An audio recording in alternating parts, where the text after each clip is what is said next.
नमस्कार दोस्तों, स्वागत है आपका आज सेकंड पार्ट में, जिसका नाम है chapter number first part second. Chapter का नाम है chemical reactions and equation, balancing equation. ठीक है भाई, उसका हमने कहां तक पढ़ लिया था भाई? हमने उसका पढ़ लिया था डबल डिस्प्लेसमेंट।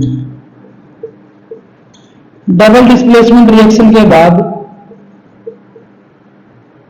हम आते हैं बेटा ऑक्सीडेशन रिएक्शन पर। ऑक्सीडेशन रिएक्शन क्या होती है भाई? ऑक्सीडेशन रिएक्शन इसका एक पार्ट होता है, इसके दो पार्ट होते हैं, एक ऑक्सीडेशन एक रिडक्शन। मैंने दो बताए थे, ठीक है, दोनों को पढ़ते हैं। इन दिस रिएक्शन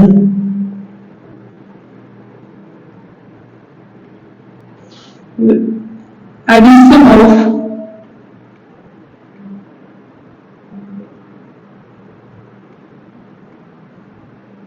हाइड्रोजन और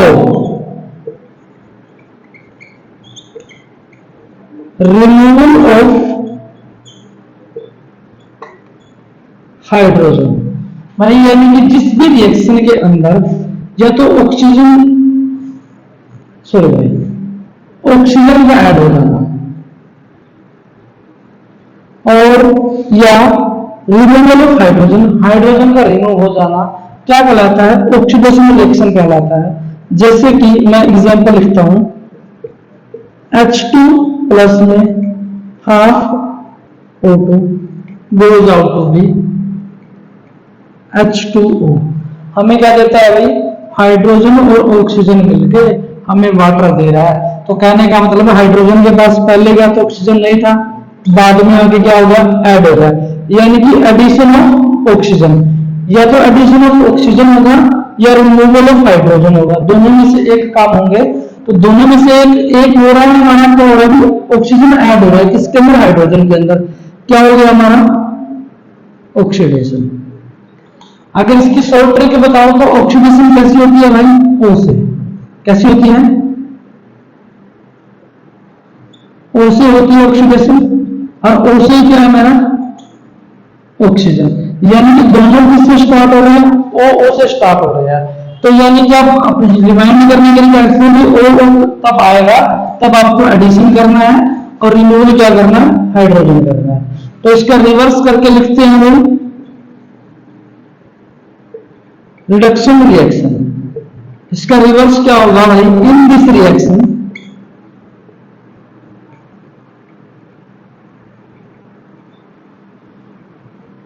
एडिशन। वहां पे एडिशन किसका था बेटा? ऑक्सीजन का था। यहां पर किसका होगा? Addition of hydrogen. और का मतलब क्या होता है? दोनों में से एक कंडीशन। और रिमूवल ऑफ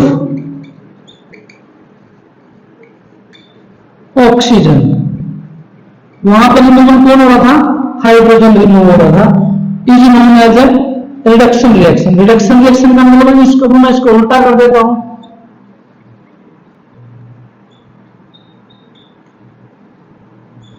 उल्टा करने से मेरा क्या हो गया? इसके पास ऑक्सीजन था, अब क्या हो गया? रिमूव हो गया। तो यानी कि रिडक्शन हो गया। अब क्या हो गया भाई? रिडक्शन हो गया। तो पहले का हमारे पास था कॉम्बिनेशन, उसके बाद आया भाई डिकम्पोजिशन,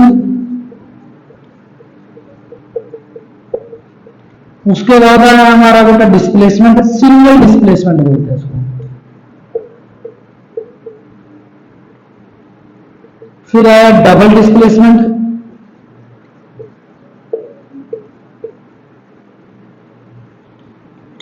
उसके बाद आया भाई ऑक्सीडेशन,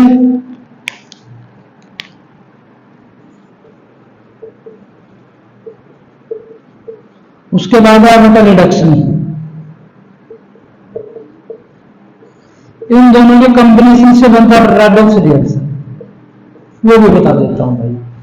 अब पार्ट है बेटे रेडॉक्स रिएक्शन की बात कर रहे हैं।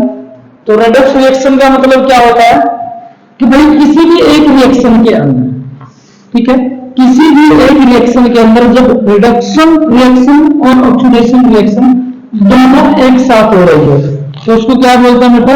रेडॉक्स रिएक्शन बोलते हैं। लिख देता हूं यहां पर, जैसे कि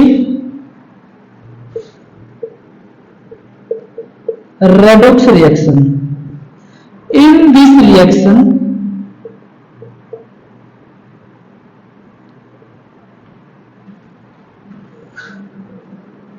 oxidation and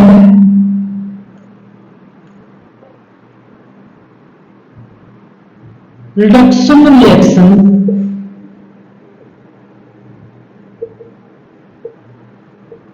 both are take place।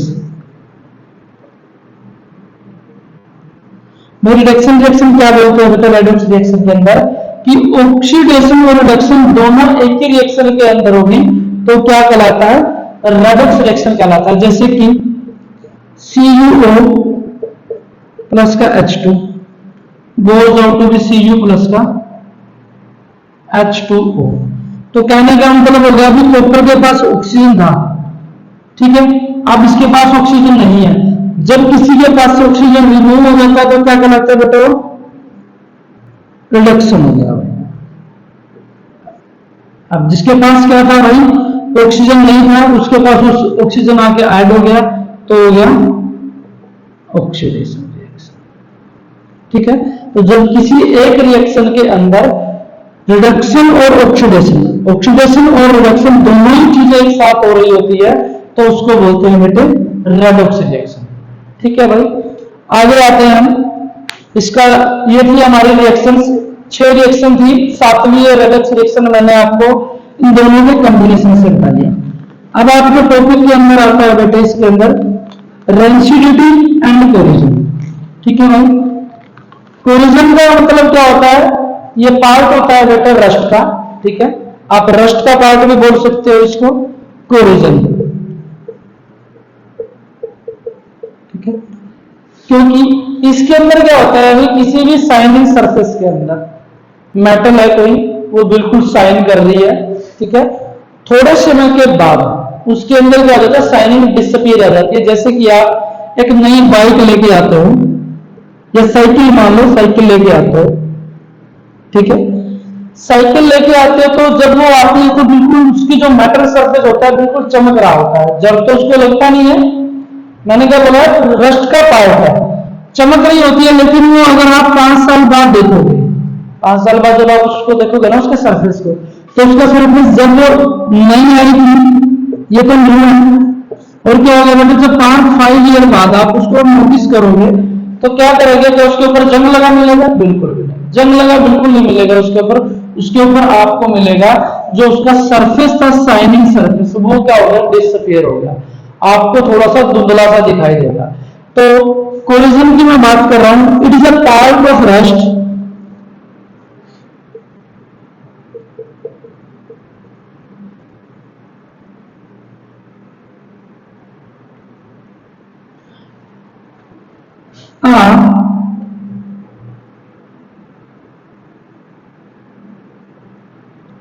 shining surface of metal disappear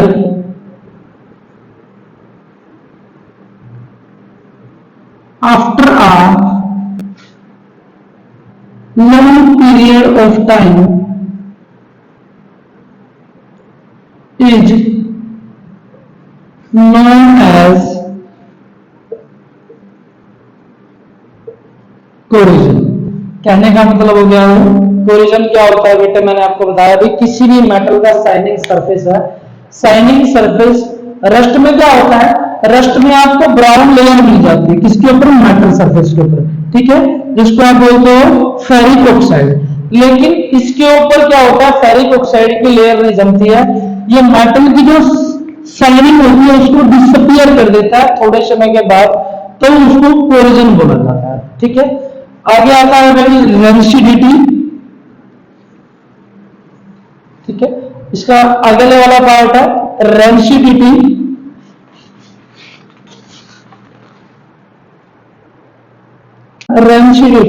rancidity क्या होता है भाई, हमें कहा मिलता है कि किसी भी ऑयली फूड के अंदर, जैसे कि हम लोग क्या करते हैं, चिप्स लेते हैं, ठीक है, चिप्स के अंदर क्या होता है भाई, ये ऑक्सीडाइज हो जाएगा अगर आप इसको ओपन एटमॉस्फेयर में रखोगे।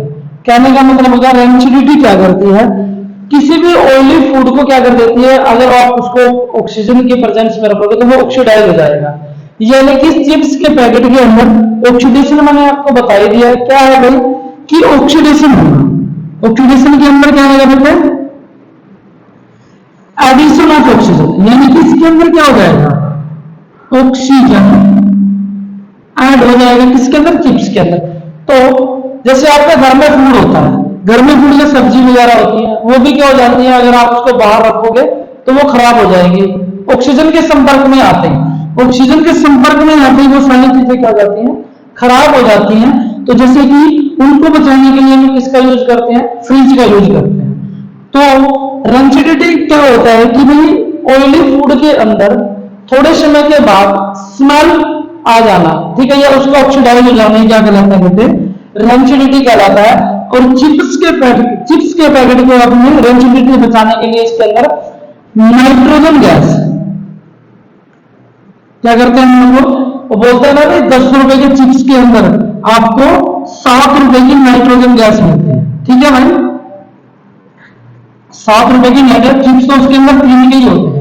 तो कहने का मतलब हो गया कि आपको रेंचिडिटी से प्रिवेंट करने के लिए फूड को किसकी जरूरत होगी भाई, हमें फ्रिज की जरूरत होती है घर के अंदर। तो उसके बाद उसके अंदर अगर आप उसको ओपनली छोड़ दोगे तो उसके अंदर से स्मेल आना शुरू हो जाएगी। तो हमारा लास्ट टॉपिक बचता है बेटे इसके अंदर बैलेंसिंग, ठीक है, और चैप्टर को कर देते हैं आज हम खत्म। बैलेंसिंग इक्वेशन क्या होती है, किसी भी इक्वेशन को बैलेंस करना, ठीक है। तो बैलेंस करने के लिए आपको क्या करना पड़ता है भाई, सबसे पहले तो आपको उसके एलिमेंट, ठीक है, जैसे मैं लिख देता हूं यहां पर, मेरे दिमाग में एक रिएक्शन आती है जैसे कि Na2SO4 सॉरी Na प्लस का H2SO4, ठीक है। तो ये बन जाएगा भाई Na2SO4 प्लस में H2। तो मुझे इसको बैलेंस करना लिखना पड़ेगा। सबसे पहले क्या लिखूंगा भाई, एलिमेंट काउंट करो, एक एलिमेंट नाइट, ठीक है भाई। ये क्या है मेरा, प्रोडक्ट की तरफ, रिएक्टेंट की तरफ है ये मेरा, ये क्या है मेरा प्रोडक्ट जो हमें मिला, ठीक है। पहले मैं रिएक्टेंट की साइड काउंट कर लेता हूं, ठीक है, ये मैं प्रोडक्ट की साइड। क्या है बेटा, इसके अंदर हाइड्रोजन है, सल्फर है और क्या है, ऑक्सीजन। इनको मैंने चार एलिमेंटों को 2 पार्टों में डिवाइड करना है। इधर नाइट्रोजन सोडियम कितना है भाई, 1, उधर कितना है बेटे, 2 प्रोडक्ट की तरफ। इधर हाइड्रोजन कितना है भाई मेरा, 2, उधर भी कितना है, 2। तो इधर मेरा सल्फर कितना है, 1, उधर कितना है, 1, इधर कितना है भाई, 4, उधर भी कितना है, तो 4। तो कहने का मतलब हो गया पूरी की पूरी इक्वेशन बैलेंस है, किसको छोड़ के, सोडियम को छोड़ के। तो मैं क्या करूंगा, सोडियम का जो रिएक्टेंट की साइड है मुझे 2 से मल्टीपल करना पड़ेगा, ठीक है। 2 का मल्टीपल करता हूं तो इसका नीचे नहीं आना है यहाँ पर, ठीक है। कहां लगाना है, यहां लगाना है, ठीक है, किसी नंबर के रूप में। तो मैंने जब देखा 2 से मल्टीप्लाई करने के बाद मुझे 2 मिल गया, तो पूरी की पूरी जो इक्वेशन हो गई वो मेरी बैलेंस हो गई है, ठीक है। आगे बढ़ते हैं, 1-2 एग्जाम्पल और कर लेते हैं इसके अंदर।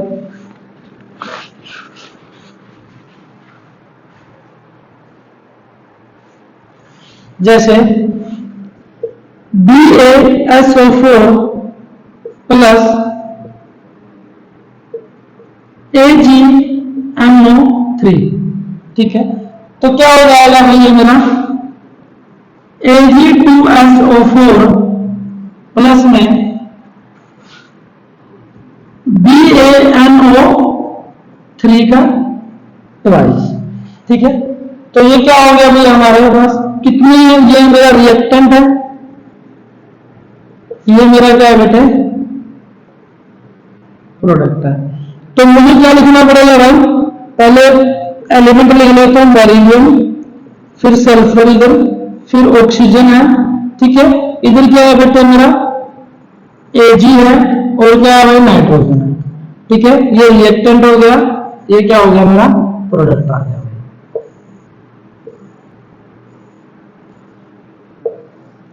ठीक है, दोनों तरफ बैलेंसिंग क्या होती है भाई, दोनों तरफ मुझे इक्वल करने पड़ते हैं।